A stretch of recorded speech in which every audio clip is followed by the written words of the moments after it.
This program might contain strong language. If you think you may be offended, switch off now.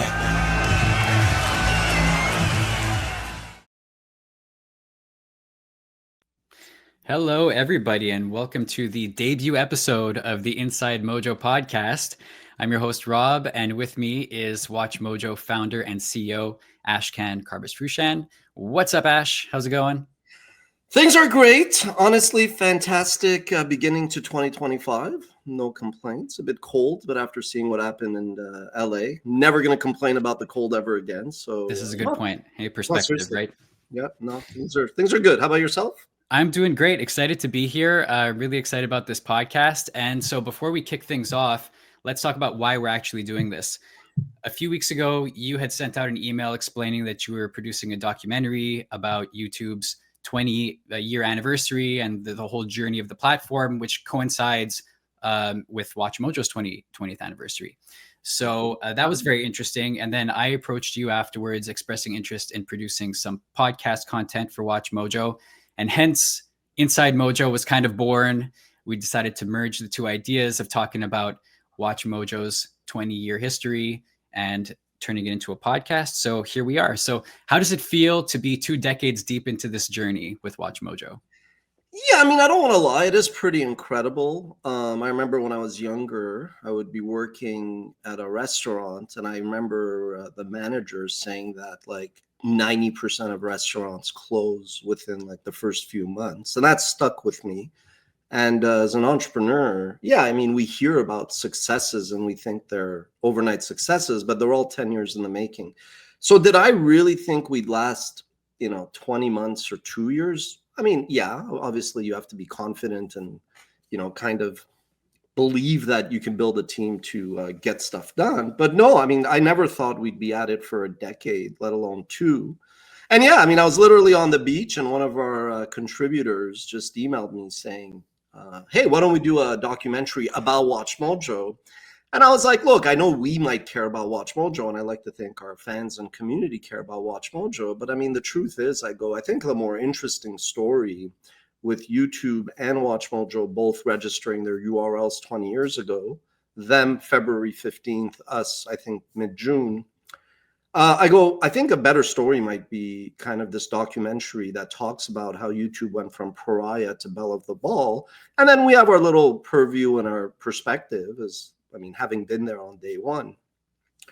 And then I kind of just, obviously, I was on the beach drinking probably a Miami Vice, which is a delicious drink, pina colada and a daiquiri, I want to say. WatchMojo probably has an early video on how. We might have an early video, and it might not be the right recipe, because I do remember sometimes looking at them and going, I don't think that's the right recipe. But it's a building block. It's like ESPN. ESPN started off with like 4th division lacrosse games out of Connecticut, and then they became something else. So all to say, obviously, when I get an idea, it does go pretty quickly. 20 years ago, I'd have an idea in the shower, and by 2 p.m., I'd force the team to do it. Just for the record, nobody forced you, right, Rob? You're doing this through your own volition. I have no idea why you invited me to do this. I'm the video game guy. I talk about UFOs and stuff like that. But anyways, here I am. It's going to be great. And I'm kind of excited because it's going to be my 5-year anniversary with WatchMojo coming up later this year. So I've been here for roughly a quarter of the company's lifetime, and there's a lot that I've missed. So I'm looking forward to learning a lot about the earlier years. But take us back to the beginning, 2005. What gave you the idea for WatchMojo? What inspired the whole thing? I mean, the inspiration really, if you're talking about like the name, which some people ask me, the inspiration was that, Richard Branson had built Virgin, and it was like a diversified business with a record label, airline, obviously, a record store and many other things. And I always thought Mojo was kind of a cool sounding name. Obviously, Austin Powers popularized it, but it was just a name that I thought could work for like a consumer facing business, like media, T-shirts, energy drinks. Like, there's certain things where Mojo lends itself well. And it was not at all like in a chauvinistic way. Mojo actually connotes charisma, charm, aura, confidence, riz, as the kids would say. I guess. It was just kind of like, it was a name that I liked and a name that I thought was kind of versatile and cool. And it was in the back of my mind, forgot about it, late 90s. 2005, I had just spent 5 years working at an online men's magazine.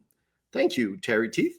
So I'd spent 5 years working at an online men's magazine called Ask Men. I'd studied finance. I wanted to do investment banking. After 9/11, there's no way any Wall Street's going to hire a kid named Ashkan Karbasfrooshan from like Montreal. And I was a good student at Concordia's John Molson School of Business. But I wasn't like, I was even a valedictorian finalist, but I didn't have the grades or the contacts. So I kind of was realistic. And I was like, okay, investment banking seems like it's not going to happen. So I got kind of enamored with the world of startups. And I first joined a startup called Mama. From there, I learned about search engine. And I was like, I don't like tech. It's very zero sum. And I like storytelling. So I worked 5 years at Ask Men. And in addition to business development, sales partnerships, I was a prolific writer. I mean, I was writing 10 columns in a 14-day cycle. I wrote a couple books, my articles were featured on MSN, Yahoo. I mean, it was like I was a pretty well-read columnist. So I knew I liked content. And then long story short, in 2005, Ask Men got acquired by IGN, which got acquired by News Corp and Fox and Rupert Murdoch. And I was 27. I just gotten married, no kids. And so long story short, I was like, I'm not going to reinvent the wheel by building another website that publishes articles. And ironically, I had a non-competition agreement which prevented me from launching a men's online magazine. Right.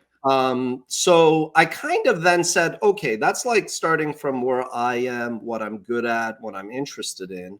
And then I always tell entrepreneurs, I go, then park that for a second. Just pop your head out and look around and what's happening. So there were like 3-4 trends. One, audiences had already shifted online. They were all like, less people were reading magazines, less people were watching TV, not as much as today, but that started. Second, I did feel like people's attention span was shrinking. So like long form articles, long videos were just, they didn't really, like, as much as a storyteller, I love writing like last week, I wrote a 4,000 word article in 2 hours because I was passionate, full of research, well written, edited it. It's something I enjoy doing. But how many people are going to, and that was read by a couple thousand people on a Sunday morning. It was not bad, but how many people are really going to sit through that? So after short form, I was like, like storytelling is moving to video. And this was before the iPhone, but you could tell where the world was going. So when I put it all in like a blender, I had this vision to produce a media company that would have a video on every topic. So a video on Alexander the Great, a video on how to make a Miami Vice, a video on what to do in Berlin, which to me seemed really focused, but in the end was anything but. But that's kind of the start. Before we develop on that, I just want to let our viewers know that we have a poll going up on YouTube asking, what is your preferred platform to watch YouTube videos on? So go check that out, and we'll revisit that poll towards the end of the show to see what you guys said. So that said, Ash, you wanted to produce a video on every topic, but can you talk to me a little bit more about why video? You mentioned that you were a prolific writer towards the beginning of your career, but the shift in video seems like a big one to make. So like what kind of inspired the confidence to kind of go into that direction? I mean, entrepreneurs are delusional. I mean, I think you have to start with that. You do see, like I even tell people now with, after 20 years, I'm a bit more direct and maybe a bit less diplomatic, but like entrepreneurs, we see things in people that they don't even see in themselves, right? We do see opportunities, and half the time it's a mirage, and, a quarter of the time it's you don't even execute. But so for me, it wasn't that weird. I clearly wanted to build something that was like category defining, that was still revolutionary or more evolutionary in the world of media and content and storytelling. And so between just like there already being a ton of successful, publishers, like, at the time Gawker had started and they had a bunch of, and I mean, the New York Times and whatever we say about New York Times and traditional legacy media, now everybody's calling everybody woke and legacy and irrelevant. But at the end of the day, I mean, those are institutions that weren't going to go anywhere. So some of it was ambition, some of it was disruption, and some of it was my non-compete, which I know next week on the episode, we'll talk a little bit more about the lawsuit that almost killed us by those bastards at Fox. I'm kidding. But no, I mean, the idea really was that I just was very ambitious. I was very driven. I mean, the first tagline or the first mission, like vision is the why, what doesn't change. So for us, it was inform and entertain. And I'd say my statement of purpose and ours is here to serve, you know. But then the mission is how you accomplish your vision. If this was a boring MBA class discussing management mumbo jumbo, but the first tagline was just watch. Like, entrepreneurs, we have this chip on our shoulder. We have something to prove. There's insecurities. There's a lot of complexes. You know, we're not normal people in that sense, you know. So there was this dynamic to prove myself. And I was like, it's the wild, wild west. And as much as I was never driven, you know, I talk about sins and virtues. Mhm. I'm not driven by greed, but all entrepreneurs, all investors have to at least be long-term greedy, like create value. And then like, do you have a business? We can't survive in business without wanting to make money. I mean, No, that's it. And so I would say, as much as there was fear of starting a business, there was also greed of and pride. You know, these are feelings you have to control. But I did feel, not in my wildest dreams, that this company could be this successful. But there was no doubt in my mind that, like, like it's like when I used to play football, soccer. I was like, I'm gonna win. We're gonna Mhm. win. We're gonna. I don't know who scores. I don't care what the last score is, but I always stepped on a pitch thinking we're going to destroy, you know, and that's just the way I think entrepreneurs have to be programmed if they want to have a chance in hell at this racket. Which is not a guarantee. We got a few clips ready, so let's throw one up there. I'm not sure what order they're going up in, but let's see what we got. Yvonne, if you want to play the first one, maybe we can do a little commentary on what we're about to see. I forgot what. Oh God, yes. Oh, okay, so this is one of the early WatchMojo videos on, I believe this is how to hide your hips. Is that the one? I have to put some context into this. So this was probably published, actually not probably, this was published January 23rd, 2006. So the first video that went live was on the WatchMojo.com. I mean, you can't miss with that big logo. I don't think we had mastered Photoshop by the looks of it to make that smaller, but let's digress. So this was one of our first hosts and producers, Rachel.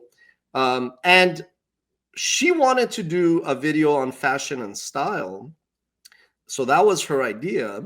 And the fact that this was geared towards a female audience, I loved it because, bear in mind, I was like, okay, I do have a non-competition and I wanted to respect the spirit of it. So we did kind of go out of our way to publish a lot of clips that prima facie, at face value, you're like, okay, well, these are obviously not targeting men. Right. Little plot twist, just a precursor to next week. 3 weeks later, they would go on to publish How to Tie and Tie. And apparently all hell broke loose at my old company, where I guess that sent them over the edge. And then they hired their lynchmen lawyers, whom we in the end defeated resoundingly. But we'll talk. Don't spoil it. We're going to get there next week. Don't spoil it. Yeah. Well, we exist. So clearly we didn't die, but we'll discuss the details next week. Cool. Do we have another clip? I believe we have another clip because I wanted to show a little bit. Oh, yeah. And then the 20 years, we did register the URL and we started to film. Oh, yeah. So this was Angelica, one of our other, this was, I think, our second office on Saint Laurent Boulevard, the main. So Angelica, she was a gal with many talents and interests. And I would kind of, when I would meet people, I would kind of ask them. Like one guy came, I don't know what he wanted to apply for, but I looked at his resume, Jason Campoli. I was like, you know magic? So we ended up doing magic videos. So this was a video. Magic tricks? Magic tricks. We were doing magic tricks. We had it all. I mean, anyway. So this was like, we were actually producing a ton of cooking and, you know, recipe tips and all that. But it was also, to me, as much as I love to cook and I could have totally like developed that a bit, I was like, look, this is not where the internet is going, where like we would kind of produce these how-tos. I was like, there's going to be this like Italian, you know, nonna who makes meatballs and has done it for 100 years. We're not going to do a better meatball recipe than her. You know, there's a yaya somewhere that's making the greatest lamb and potatoes with the herbs from, you know, whatever, like Peloponnesian in Greece. I'm like, how do we think we're going to compete with her, right? So as we were doing these, whether it was the fashion tips or the cooking videos, there was a part of me that was like, okay, right now it's really early. There's traction, But I was like, I can't kid myself. We're not probably going to be this like dominant brand that audiences go crazy about, because the web, the web is going to, everybody with this bad boy is going to be super duper, their own media company, and they're going to be able to produce really authoritative, authentic content. As you see it now, it's all about authenticity. Yeah. And I knew that like that would be a losing strategy, but again, I had to keep the lights on, we had to keep the business going. And like you've heard Steve Jobs say it, perfect is the enemy of good. As a startup, you just have to keep the ball moving, right? Like when you started doing podcasts, you do one, it's not a masterpiece. You're not painting the Mona Lisa, but if anything, you want to build the Louvre, where you're going to have a collection of kind of media assets that might actually be valuable, so to speak. Right. And WatchMojo grew into a creator or company known for their top 10 content, the kings of top 10s on YouTube. But it's fun to see how it didn't actually start that way. And there's a few more clips that we have, one of which is a profile on the Pussycat Dolls, just to show you the variety of content that we produced early on, interviews with artists and musicians. So a very, very widespread. And how did you make decisions on what to do early on? Like, I'm curious about the thought process behind what decisions to make, because a video on every topic, that's a very wide net to choose from. So like, how did you take your shots at the beginning? Well, speaking of shots, we took a lot of shots. We had a dartboard. There was a jar of ideas. I'm kidding. So realistically, we did want variety, and there was this like dozen or so categories like automotive, business, comedy, fashion, fitness, health, lifestyle, music, etc., etc. So we did have these buckets, but we always had this like acid test, which were like, is this a video or is this an article? And there were certain stories or certain things that we were like, yeah, this makes zero sense if it's a video. But what's interesting, and I didn't actually pick these examples, but I'm glad you did. Like this, at least, like the Pussycat Dolls, the use of B-roll, covering, fandom, covering people, places, and things, which became one of our mission statements, like in 2008 and 9. Once you do enough recipes and you show how to hide your hips and how to tie a tie and how to saute onions, I mean, you do get to a point where you're like, okay, how deep do we want to go in this vertical, right? Okay, we change your car's oil, we change the flat tire, but I mean, short of converting it into a, weapon of terror, like you really have to kind of push the envelope at some point. And with my name and background, I did not want to go there. I'm just kidding. So I could say that, you can't. Anyway, I'm joking. You could say whatever you want. So the Pussycat Doll example, though, showed that we had started to cover like celebrities and, music and movies. And as you can see, like that's us interviewing these people. We interviewed Justin Bieber, Lady Gaga when they were up and coming. And that's when I would actually, being a finance grad and understanding the law a little bit, that's when I would actually reach out to rights holders and say, look, you sent us your electronic press kit. We're going to use this new music video. But let's say if we were doing a profile on Madonna, I was like, nobody cares about the new music. Could we feature like a Virgin, La Isla Bonita or whatever, causing a commotion? Like we want to show the vintage stuff. And I was like, could we sign like a master license agreement where we agreed to only use? And they were like, look, off the record, that's editorial. It's fair use, fair dealing. Like, maybe my colleague in another department's not going to love it. But they were like, you don't need a license, which was shocking because people assumed that all these rights holders like hated us. And some of them maybe didn't love that we start to use more and more, B-roll from them. But by and large, they loved it and we were working with them.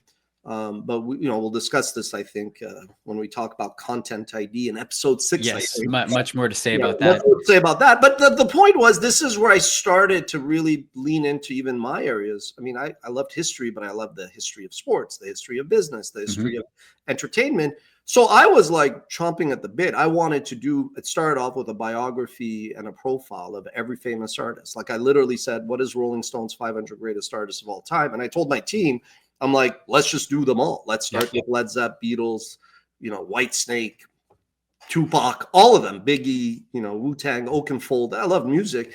But as much as I like music, I mean, we all grew up watching TV shows and movies, and I could see, especially after Disney bought Marvel, Pixar, and LucasArts, you could see, to quote Wayne Gretzky, where the puck is headed. And at that point, we really just eventually leaned in more and more in this universe. And we could see top tens were popular. As I say, Letterman, Wayne's World, and Moses, the 10 Commandments. This was always something that I knew would be popular. But the storyteller in me maybe was like, well, I don't want to just be seen as the top 10 guy. I want to write essays. I want to write produce documentaries. And as an entrepreneur, as Mark Cuban once said, you have to trade your cash for your crown when you decide to sell or not. But you also sometimes have to come with an equilibrium. Like, I don't believe in selling out, but like, I could have been the greatest documentary maker for an audience of 4. My mother, my wife, and my daughters, let's say. I made that decision to say, man, if the people want top 10 lists, just give them fucking top 10 lists there, So that was also like a bit of soul searching. And in the end, it worked. But that's a trade-off that entrepreneurs have to get to eventually. Yep. And we'll elaborate on that a lot more in future episodes. We have one more clip that I want to show you. This is perhaps my favorite one. This is the difference between a chairman of the board and the CEO. As presented by yourself, Ash. Oh God! And this was at Multi. Oh no, this was. Oh, look at that hair. That's if I show this to my kids, they're gonna be like, "Who is that?" This is perhaps something that has not changed because you're still offering your pearls of wisdom on a regular basis. So, pearls of wisdom. I mean, but this is a great example of me having hired basically these kids out of school, and me having to keep them busy. So when they were not running around town, filming, fashion shows or interviewing cooks and then blending it into some kind of package that could be of appeal to global audiences, I was like, great. So let's start. And this actually is interesting because this was something that even I was like, this is an article. I'm like a talking head sitting there and explaining what a chairman does versus what a CEO does. I was like, yeah, that's probably not a video. But early on, we were trying to find, topics that audiences would give a damn about. And I guess somebody lost a bet and we had to do that. All right. So let's talk about why YouTube, because a lot of these videos started off living on the WatchMojo.com website, but YouTube became a player very quickly after you guys started. So talk to me about how you discovered that and what made you make the decision to jump to YouTube and make that the primary place for WatchMojo videos. Sure. So YouTube, when it started, was actually not the first video platform. You actually had, there's a graph that we could maybe add to this that shows the different, different platforms. You had like Real Player. Even the portals at first tried to be in this space. And then before YouTube, you really had these pure players called like Gooba, Rever. You also had Daily Motion, Metacafe, and YouTube, right? So they were all basically trying to become the next generation portals, the way Yahoo, AOL, MSN had disrupted, we'll say, cable television. These portals were still kind of trading in traffic and weather and stock prices and a lot of articles. So then you had these like video platforms that were really, really just focused on the technology needed to host, stream, deliver broadband files, which were still massive, and create a good user experience. So a lot of the early belligerents, like YouTube clones, we're really working on, features, user interface, user experience, which made sense. But YouTube came along, and the reason why YouTube succeeded was really because, they kind of adopted a much more loose approach around copyright.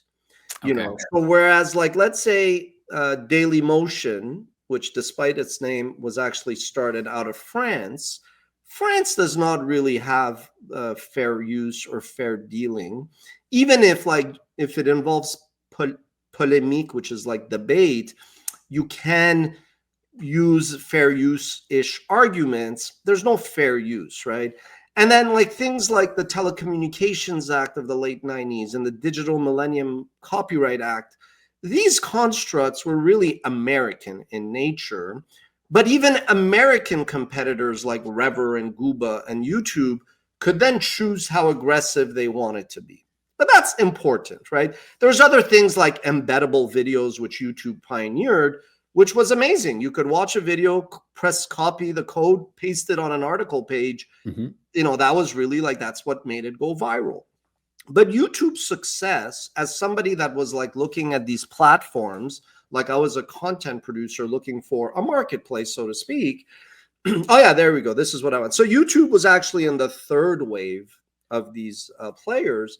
But I could see that YouTube being so laissez-faire and being backed by Sequoia, which was like a legendary venture capital firm, having invested in Apple and many other companies, I just knew that these guys were going to be a lot more aggressive with copyright and let a lot more clips from TV kind of survive. Even if, let's say, SNL would email or go to the copyright page and say, hey, you published Lazy Sunday, or you let a user upload Lazy Sunday, which was one of their first kind of viral hits in the kind of post-YouTube era. Even if YouTube would take it down, because that's how the DMCA worked, somebody else could come and upload the same video. And by the way, it was a lot of like NBC marketing staff that would upload. And this was discovered during Discovery when Viacom sued YouTube for $1 billion, and they, in the end, nobody won, but technically YouTube won. So I just knew that YouTube would get a lot of users who would go there. And as much as YouTube really like made a big deal about the vloggers and the creators that I think are the soul of the platform, whether you're talking about the PewDiePies and the Mr. Beast, I mean, early on, a lot of their traffic spikes came when users would upload things like this. And then, so what I told my team is I said, YouTube is going to just lap Dailymotion, MySpace, et cetera, et cetera. And I was like, after somebody watches this Lazy Sunday video, understanding how metadata works and search engines work, and YouTube was the second biggest search engine at the time after Google, I was like, we should basically create what we now call shoulder programming, which would be related. So we could start with the history of Saturday Night Live, started by Canadian Lorne Michaels. SNL is yada, yada, yada. And then after that, when you do the profile to kind of establish your credibility, then you could do, a versus Mad TV versus SNL, or, hey, let's do the top 10 greatest actors on SNL. And I remember once I was having lunch with somebody from Broadway Video, which is Lorne Michaels' company. And they were just like, we're really interested. The guy was like, we really have even thought of investing in you guys because you got a cool brand and, it's not exactly what we do. And then I was like, oh, so you guys are totally cool with our fair use? He was like, as we're having food, like just underneath Rockefeller Center, he just deadpans. He's like, no, we're going to sue you. But we're also, and I was like, he's like, I was kidding. I was like, Jesus fucking Christ there. Anyway, interesting conversation. They did not sue, and he was just kidding, obviously. But and so that's why I was like, YouTube is where we should kind of focus. Now, the other dynamic is where every other dumbass company, media company messed up, and every other greedy, nearsighted venture capitalist messed up. But we're not going to talk about that. I'm kidding. The reason why they all messed up is because people are just stupid in life. They want something, they desire it, but they don't understand that that may not be the way the cookie crumbles. Like, I want world peace. I want to end famine.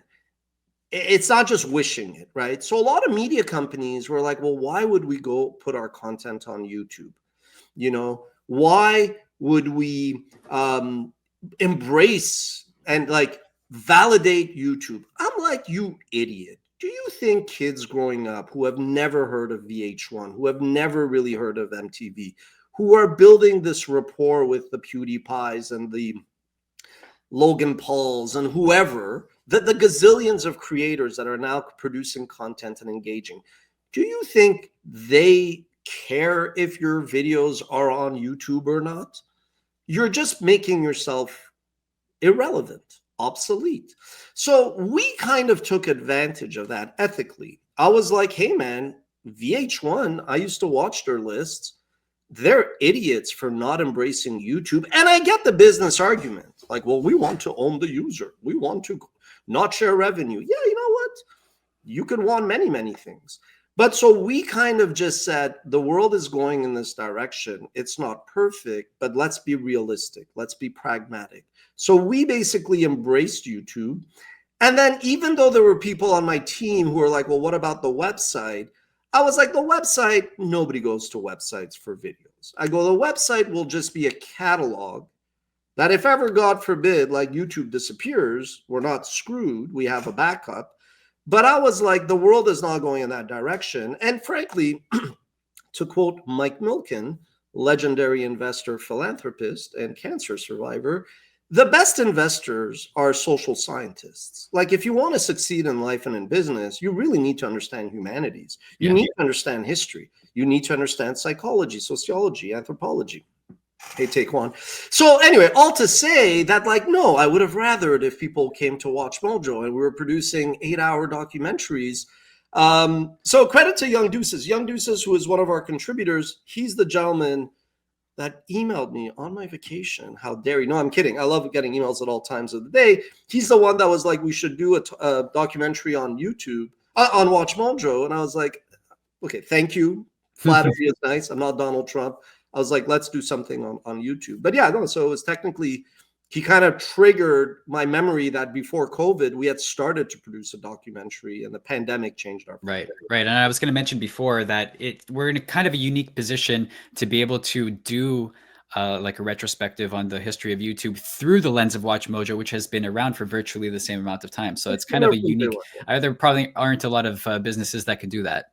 No, I mean, I've also always said that, like, in business, you want to be maybe 1 or 2 steps ahead of like curves. You don't want to be 5 steps. So we actually, won't lie, in 2006, when Kevin, one of our colleagues who's been with us, one of the co-founders since day one, when we kind of were looking at YouTube, we did make a tactical, we made a lot of tactical mistakes. One was we started off with like a fake account. I mean, it was obvious it was my account because it was Froosh, let's say. Like, it wasn't like we were trying to hide it, but we just didn't want it to be obvious. Yeah. And because YouTube was a place where things went viral. It wasn't like today where you build your catalog and all that, right? Yeah. So that was not ideal. It would have been better just to start. So we started in 2006 with Froosh, but it was in 2007. If like somebody goes and looks at our channel, I mean, that's why we officially launched the WatchMojo branded channel later.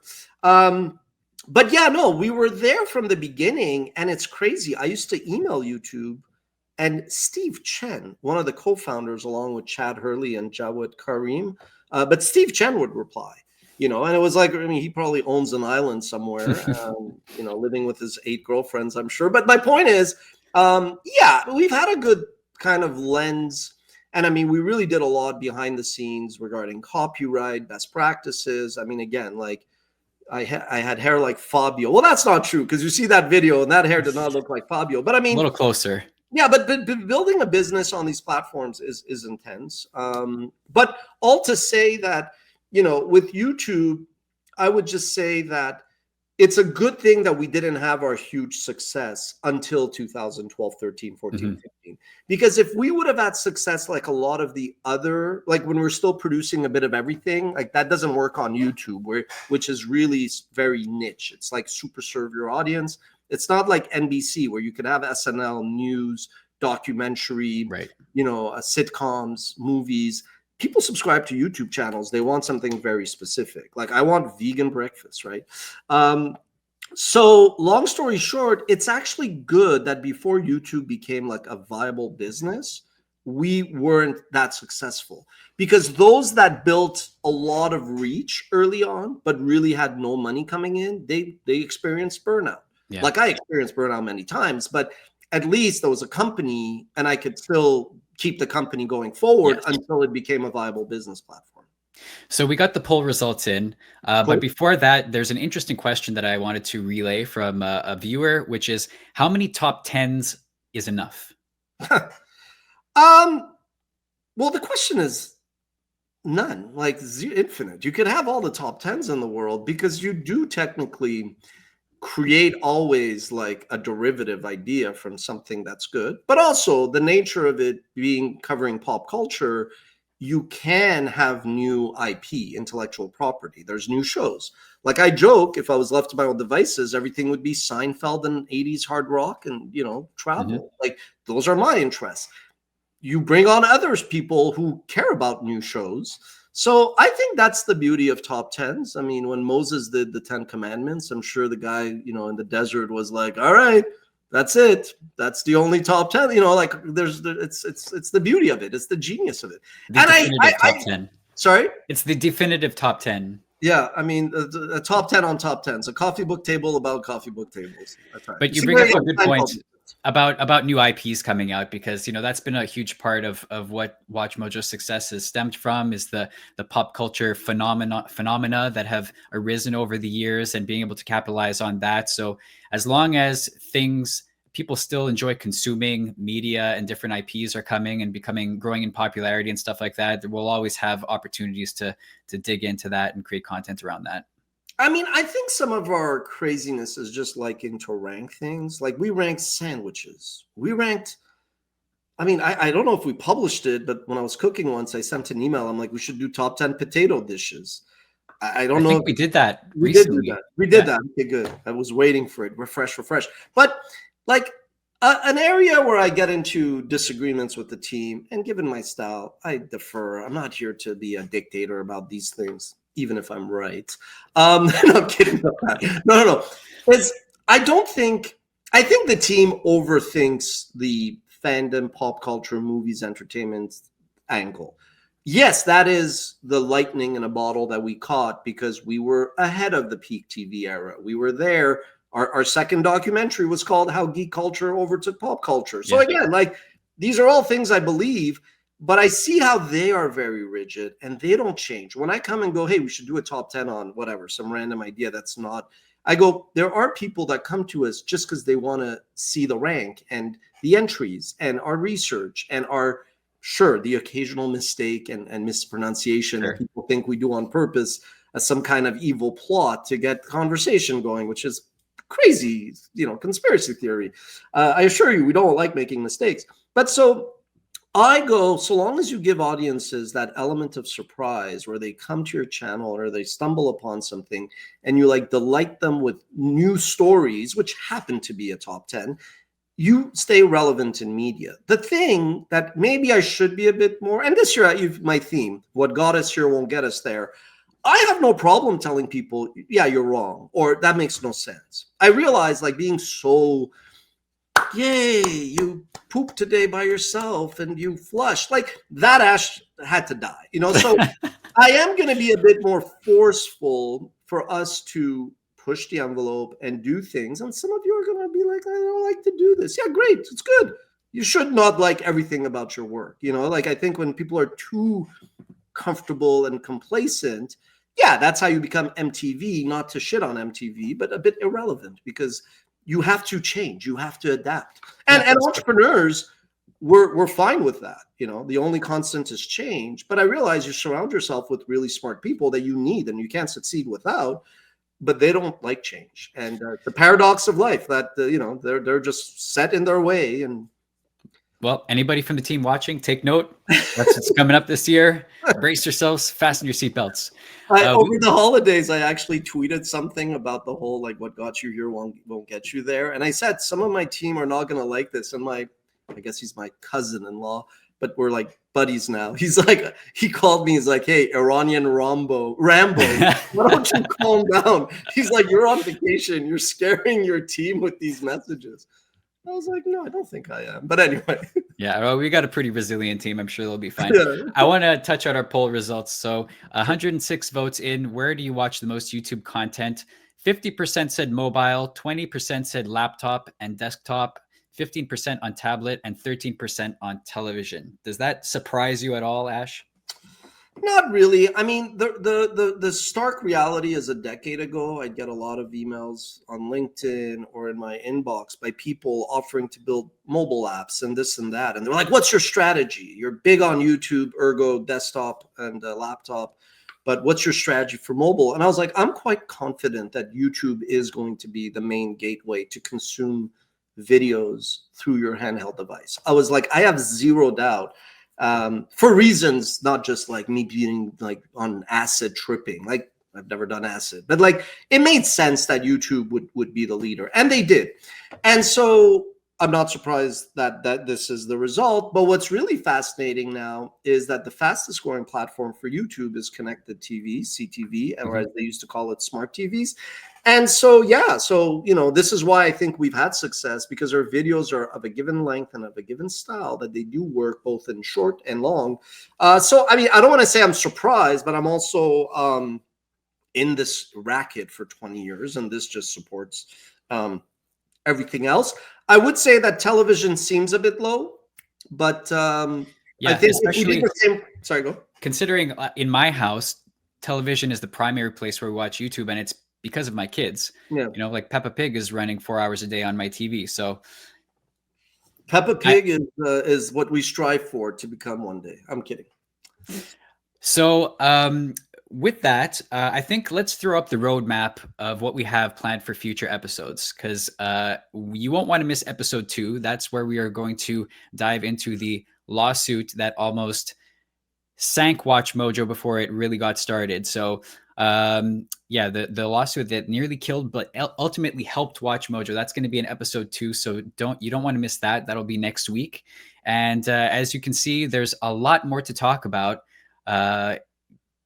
Ash, what do you want to preview what is to come a little bit? No, I mean, yeah, but the idea was that, like I said, these are not just going to be like WatchMojo-esque. I think today we just wanted to set the stage. Like even next week, this isn't a settling of accounts where I'm just going to trash a bunch of people who were frivolous bastards. You can do that too. We'll do a little bit. But it's more also just for entrepreneurs to figure out, okay, if they're leaving someplace and they want to start something new, how to navigate. Nobody likes to be sued. Just we'll touch on a little bit of everything, personal, professional. And again, it's YouTube, digital video, but I do recognize that, having done this for 20 years, we have an interesting perch. Yeah, definitely. Looking forward to that. So with that said, thank you to everybody who watched live today. Really enjoyed this. Thank you, Ash. And looking forward to digging into this further next week with another episode of Inside Mojo. Thank you. Cheers. All right. Thanks, everybody.